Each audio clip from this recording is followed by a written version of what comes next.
Joni bercanda menepuk pantat sekretaris bosnya dan langsung tertangkap oleh sang bos. Anehnya, bos itu tidak memanggil polisi. Sebaliknya, ia malah menjanjikan promosi dan kenaikan gaji kepada Joni. Syaratnya Joni harus tetap tinggal dan lembur malam itu. Joni sangat bingung tetapi akhirnya ia setuju. Ia tidak tahu bahwa keputusan itu akan membuatnya menyesal seumur hidup. Tepat tengah malam, Joni berjalan keluar dari kantor dan melihat sesuatu di lorong.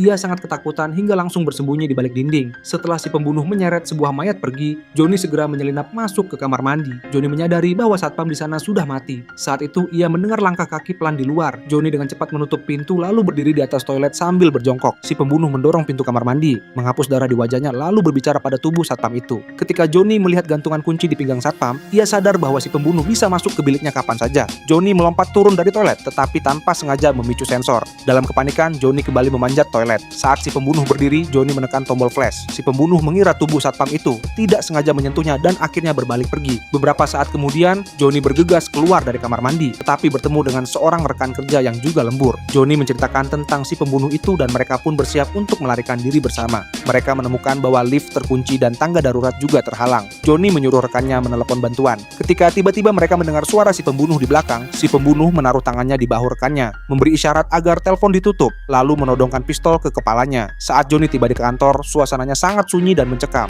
Joni berjongkok di meja kerjanya dan mencoba menelepon polisi, tetapi ponselnya kehabisan baterai. Saat Joni berbalik, ia melihat tubuh rekannya sudah tergeletak di dekat sana. Si pembunuh tiba-tiba masuk ke kantor. Joni segera bersembunyi di ruang penyimpanan di ujung ruangan sambil mengamati setiap gerakan si pembunuh. Si pembunuh sedang berbicara di telepon sambil berjalan mendekatinya. Ia bersiap menyerang begitu pintu terbuka, namun tiba-tiba telepon berdering. Si pembunuh berbalik menuju meja Joni. Joni berlari keluar dari ruang penyimpanan dan sprint menyusuri lorong. Si pembunuh melihat nama penelepon di layar. Itu adalah pacar Joni. Saat melihat nama dan fotonya, ia langsung tahu targetnya ada di dekat situ. Sementara itu, Joni sudah masuk ke ruangan lain. Ia menyalakan tumpukan kertas untuk mencoba memicu alarm asap. Namun setelah menunggu, alarm tidak juga berbunyi. Joni melihat gedung di seberang dan melihat seseorang masih bekerja lembur. Ia pun melompat ke atas meja dan melambaikan tangan dengan panik meminta bantuan. Si pembunuh mencium bau asap dan berjalan menuju ruangan itu dengan pistol terangkat. Sekarang setelah kamu menonton ini, menurutmu apakah Joni bisa lolos dari si pembunuh?